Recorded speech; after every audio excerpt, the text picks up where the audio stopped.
சென்னையிலிருந்து தென் தமிழ்நாட்டிற்கு செல்லும் 2 ரயில்களுக்கு LHB வகையிலான பெட்டிகளை வழங்கப் போவதாக தெற்கு ரயில்வே அறிவித்திருக்கிறது. ராமேஸ்வரம், சேது மற்றும் திருச்செந்தூர், செந்தூர் ரயில்களுக்கு LHB பெட்டிகள் அக்டோபரில் வழங்கப்பட இருக்குது. தாம்பரம், ராமேஸ்வரம் ரயிலில் கூடுதலாக 3 பெட்டிகள் இணைக்கப்பட்டிருக்கிறது.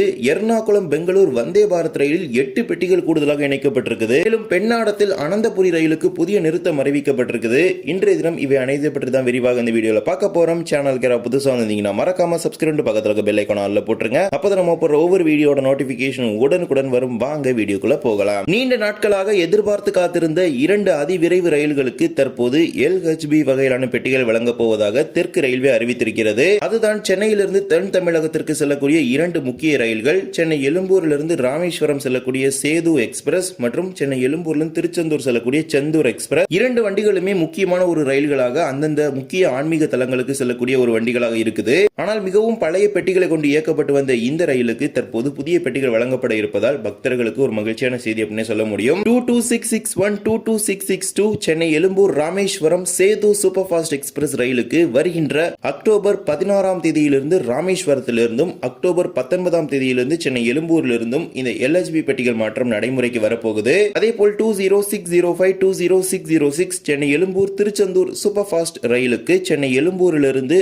அக்டோபர் 17ஆம் தேதியிலிருந்தும் திருச்செந்தூரிலிருந்து அக்டோபர் 18ஆம் தேதியிலிருந்தும் இந்த பெட்டிகள் மாற்றம் நடைமுறைக்கு வரும். ICF வகையிலான பெட்டிகளிலிருந்து LHB வகையிலான பெட்டிகளாக மாற்றப்படும் பொழுது இதன் பெட்டி முறை எப்படி இருக்கும்னா, ஒரு ஃபர்ஸ்ட் AC கோச் பாத்தீங்கன்னா டெடிகேட்டடா கொடுத்துருவாங்க. அதே மாதிரி 3 AC 3 tier, 2 AC 2 tier, 9 sleeper, 4 unreserved, 2 SLRD மற்றும் ஜெனரேட்டர் கார் சேர்த்து மொத்தம் 21 LHB வகை பெட்டிகளுடன் இந்த ரயில் இயக்கப்பட இருக்குது. தமிழ்நாடு அளவில் எடுத்துக்கிட்டீங்கன்னா பெரும்பாலான ரயில்களுக்கு 22 LHB பெட்டிகள் தான் இருக்கும். 22 தான் லிமிட். நம்ம தமிழ்நாட்டில் ஓடுற எல்லா ட்ரெயின்ஸ் எடுத்துக்கிட்டீங்கன்னா 22 தான். கேரளாவில் ரீசன்ல தான் பார்த்தீங்கன்னா 24 கோச் கொடுத்தாங்க. எர்ணாகுளம் துரந்தோக்கலாம். தமிழ்நாட்டில் 22 தான் லிமிட். இருந்தாலும் இந்த ட்ரெயினுக்கு 21 தான் கொடுத்துருக்காங்க. மேபி இதோட என் ரூட்ல இருக்கிற ஸ்டாப்பிங்ஸோட பிளாட்ஃபார்ம் லென்த் கம்மியா இருக்கலாம். அதனால 21 ஸ்டாப் பண்ணிட்டாங்க, 22 கொடுக்காம. ICF பெட்டிகள் வந்து LHB பெட்டிகளாக மாற்றுவது என்னமோ ஒரு சந்தோஷமான விஷயமாக இருந்தாலும் ஸ்லீப்பர் பெட்டிகளின் எண்ணிக்கை 11 9 குறைந்து விட்டது.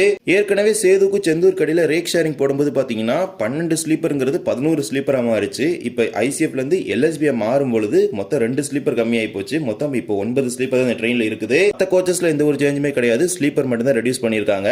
ICF பொறுத்த வரைக்கும் மேக்ஸிமம் 24 பெட்டிகள் வரைக்கும் போட முடியும். பட் LHB பொறுத்த வரைக்கும் 22 பெட்டிகள் தான் போடுறாங்க. ஏன்னா ICF கோச்சை விட LHB யோட லென்த் பாத்தீங்கன்னா அதிகம். இருப்பினும் பழைய பெட்டிகள் தற்போது புதிய பெட்டிகளாக மாற்றப்படுகிறது என்ற ஒரு மகிழ்ச்சியான செய்தியும் இதில் அடங்குகிறது. மிகவும் பழைய பெட்டிகள் தான் இந்த 2 ரயில்களிலுமே இருந்து வந்தது. இப்போ ஒவ்வொரு ரயில்களாக தமிழ்நாட்டில் இந்த பழைய பெட்டிகள் அனைத்தையுமே புதிய LHB நவீன பெட்டிகளாக மாற்றக்கூடிய பணிகள் நடந்துட்டு இருக்குது. அதன் ஒரு அங்கமாக இந்த நீண்ட தூர ரயில்களுக்கு தற்போது மாற்றி அமைச்சிருக்காங்க. மிக விரைவில் ஒவ்வொரு ரயில்களாக மாற்றப்படும் என பெரிதும் எதிர்பார்க்கப்படுது. இதே போல 26651 26652 என்று அழைக்கப்படும் KSR பெங்களூரு எர்ணாகுளம் வந்தே பாரத் ரயிலின் பெட்டிகளின் எண்ணிக்கை 50% அதிகரிக்கப்பட்டிருக்கிறது. இதுவரை 8 பெட்டிகளை கொண்டு இயக்கப்பட்டு வந்த இந்த வந்தே பாரத் ரயில் இன்று முதல் 16 பெட்டிகளை கொண்டு இயங்க துவங்கி இருக்கிறது. இருக்கைகளின் எண்ணிக்கை 50% அதிகரிக்கப்பட்டிருக்கிறது. 14 AC chair car, 2 executive chair car பெட்டிகள் சேர்த்து 16 பெட்டிகளுடன் எர்ணாகுளம் பெங்களூர், பெங்களூர் எர்ணாகுளம் இன்று இயங்க துவங்கி இருக்குது. இந்த ரயிலுக்கு பொதுமக்களிடம் நல்ல வரவேற்பு இருக்கிறது. கேரள மாநில மக்களுக்கு பாத்தீங்கன்னா ஓணம் கிஃப்டா இந்த ஒரு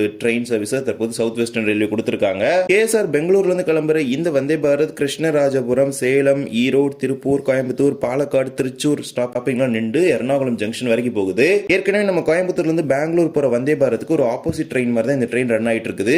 மார்னிங் பாத்தீங்கன்னா பெங்களூர்ல ஏறினீங்கன்னா கோயம்புத்தூர் வந்துடலாம். அதே மாதிரி ஈவினிங் கோயம்புத்தூர்ல புறப்பட்டு நைட்டே பெங்களூர் போயிடலாம். அந்த மாதிரி ஒரு ஃபார்மேட்ல தான் ரன் பண்றாங்க. தமிழக பகுதி மக்களுக்கும் மிகவும் ஒரு பயனுள்ள ஒரு ரயிலா இருந்துட்டு இருக்குது. எர்ணாகுளத்துக்கு போனாலும் தமிழ்நாட்டில் நிறைய மேஜர் ஸ்டாப் திருப்பூர், ஈரோடு, சேலம், கோயம்புத்தூர். இதே போலவே அனந்தபுரி சூப்பர் ஃபாஸ்ட் ரயிலுக்கு பெண்ணாடம் ரயில் நிலையத்தில் நிறுத்தம் வழங்குவதற்கு ரயில்வே வாரியம் ஒப்புதல் வழங்கி இருக்கிறது. விருதாச்சலத்திற்கும் திருச்சிராப்பள்ளிக்கும் இடையே எந்த ஒரு நிறுத்தமும் இல்லாமல் செல்லக்கூடிய இந்த அனந்தபுரி ரயிலுக்கு தற்போது பெண்ணாடத்தில் புதிய நிறுத்தம் வழங்குவதற்கு அனுமதி கொடுத்திருக்கிறாங்க. விரைவில் இந்த நிறுத்தம் நடைமுறையில் வர இருக்கிறது. பெண்ணாடத்துல 20635 20636 சென்னை எழும்பூர், கொல்லம், அனந்தபுரி சூப்பர் ஃபாஸ்ட் 2 டைரக்ஷன்லயுமே இனிமேல் பெண்ணாடம் ஸ்டேஷன்ல நிக்க போகுது. அதுக்கான டேட் பாத்தீங்கன்னா கமிங் சூன் அனௌன்ஸ் பண்ணிடுவாங்க. பெண்ணாடம் ரயில்வே ஸ்டேஷன்ல ரயில்கள் நிற்க வேண்டும் என்ற ஒரு கோரிக்கை தொடர்ந்து ரயில்வே துறைக்கு முன்வைக்கப்பட்டு வந்துச்சு. அந்த பகுதியோட MP எல்லாம் எடுத்துக்கிட்டீங்கன்னா அடிக்கடி டிமாண்ட் கொடுத்துட்டே இருந்தாரு. அதன் விளைவா ஸ்டார்டிங்ல பாத்தீங்கன்னா பல்லவன் எக்ஸ்பிரஸ் ஸ்டாப்பிங் கொடுத்தாங்க. அது நல்ல ஒரு வரவேற்பு கிடைத்த நிலையில அதன் பிறகு ராக்ஃபோர்ட் எக்ஸ்பிரஸ் ஸ்டாப் கொடுத்தாங்க. இப்போ அடுத்தபடியா அனந்தபுரி எக்ஸ்பிரஸ் ரயிலுக்கும் பெண்ணாடத்துல ஸ்டாப்பிங் கொடுத்திருக்காங்க. இது ஒரு மகிழ்ச்சியான செய்தி அப்படின்னு சொல்ல முடியும். பெண்ணாடம் மற்றும் பெண்ணாடத்தை சுற்றி உள்ள பகுதி மக்களுக்கு விரைவில் நிறுத்தம் நடைமுறைக்கு வரும் தேதியானது வெளியிடப்படும். இதே போலவே தாம்பரம் ராமேஸ்வரம் இடையே இயக்கப்படும் 16103 16104 தினசரி எக்ஸ்பிரஸ் ரயிலில் 3 கூடுதல் பெட்டிகள் தற்காலிகமாக இந்த மாதம் முழுவதும் இணைக்கப்பட்டிருக்குது. ஏற்கனவே தெற்கு ரயில்வேயின் பொது மேலாளர் அவர்கள் முன்னதாகவே தெரிவித்திருந்தார், இந்த வழித்தடத்தில் நடைமேடை நீட்டிப்பு பணிகள் முடிந்தவுடன் கூடுதல் பெட்டிகள் இணைக்கப்படும் அப்படின்னு. அதன்படியே அறந்தாங்கி, பேராவூரணி மற்றும் அதிராம்பட்டினம் 3 நிறுத்தங்களில் உள்ள நடைமேடை நீளம் அதிகரிப்பு பணிகள் இறுதி கட்டத்தை எட்டிவிட்டது. இப்போது கூடுதல் பெட்டிகள் இணைப்பதற்கான நேரமும் வந்துவிட்டது. அதன் அடிப்படையில் தான் இந்த மாதம் முழுவதும் தற்காலிகம் என்ற அடிப்படையில் முதற்கட்டமாக தற்போது அறிவிச்சிருக்கிறாங்க. அதன்படி தாம்பரம் ராமேஸ்வரம் மார்க்கத்தில் ஆகஸ்ட் 31ஆம் தேதி வரையிலும், ராமேஸ்வரம் தாம்பரம் மார்க்கத்தில் செப்டம்பர் 1ஆம் தேதி வரையிலும் 3 கூடுதல் பெட்டிகள் இணைப்பு நடைமுறையில் இருக்கும் என தெரிவிச்சிருக்கிறாங்க. ஒரு ஏசி 2 டயர், ஒரு ஏசி 3 டயர், ஒரு ஸ்லீப்பர் அப்படின்னு 3 கோச் ஆட் பண்ணியிருக்கிறாங்க. AE1, BE1, SE1 அப்படின்னு இந்த 3 கோச் இதுல ஆட் ஆயிருக்குது. இப்போதைக்கு முதற்கட்டமா டெம்பரரி அப்படிங்கிற அனௌன்ஸ்மெண்ட் கொடுத்திருக்காங்க. கமிங் சூன் இத பெர்மனன்ட் ஆக்மெண்டேஷனா இந்த ட்ரெயின்ல கொண்டு வந்துருவாங்க. ஏன்னா இந்த ட்ரெயின் ஸ்டார்ட் பண்ணதுல இருந்து இப்போ வரைக்குமே 18 கோச்சஸோட தான் ரன் ஆயிட்டு இருந்துச்சு. இப்போ 21 கம்பார்ட்மெண்ட்ஸோட ரன் ஆகுது. இதுவும் ராமேஸ்வரம் போற ஒரு ட்ரெயின் தான். பட் இதுக்குமே பாத்தீங்கன்னா 21 தான் கொடுத்திருக்காங்க, 22 எல்லாம் கொடுக்கல. இந்த 3 ஸ்டேஷனோட பிளாட்ஃபார்ம் எக்ஸ்டென்ஷன் ஒர்க்ஸ்மே முடிஞ்சிருச்சு. சோ இந்த ரூட்ல இனிமேல் தாராளமா 22 பெட்டிகளை கொண்ட ரயில எந்த ஊருக்கு வேணா தாராளமா இயக்கலாம். கமிங் சூன் தென்காசி திருநெல்வேலி செக்ஷனோட பிளாட்ஃபார்ம் எக்ஸ்டென்ஷன் ஒர்க்ஸ் எல்லாமே முடிஞ்சிருச்சுன்னா தாம்பரம் டு செங்கோட்டை ட்ரெயின்லயும் அடிஷனல் கோச்சஸ் ஆட் பண்ணிடுவாங்க இந்த ட்ரெயினுக்கு பண்ண மாதிரி. அதே மாதிரி தான் கொல்லம் டு செங்கோட்டை ரூட்ல இருக்கிற ஸ்டேஷன்ஸோட பிளாட்ஃபார்ம் எக்ஸ்டென்ஷன் ஒர்க்ஸ் முடிஞ்சிருச்சுன்னா எர்ணாகுளம் வேளாங்கண்ணி ட்ரெயின் பாத்தீங்கன்னா 18ல இருந்து 22 இன்க்ரீஸ் பண்ணிடுவாங்க. மதுரை மற்றும் திருச்சி கோடத்துல எடுத்துக்கிட்டீங்க பெரும்பாலான ரயில் நிலையங்கள்ல நடைமேடை நீட்டிப்பு பணிகள் மிக விரைவாக நடைபெற்று வருது. மதுரை மற்றும் திருச்சி கிடையாது, எல்லா டிவிஷன்லயும் பாத்தீங்கன்னா இந்த பிளாட்ஃபார்ம் எக்ஸ்டென்ஷன் அப்படிங்கிறது நடந்துட்டு தான் இருக்குது. அதிகமான பெட்டிகள் இன்க்ரீஸ் பண்றதுக்கு இது ஒரு தடையா இருக்க நிலையில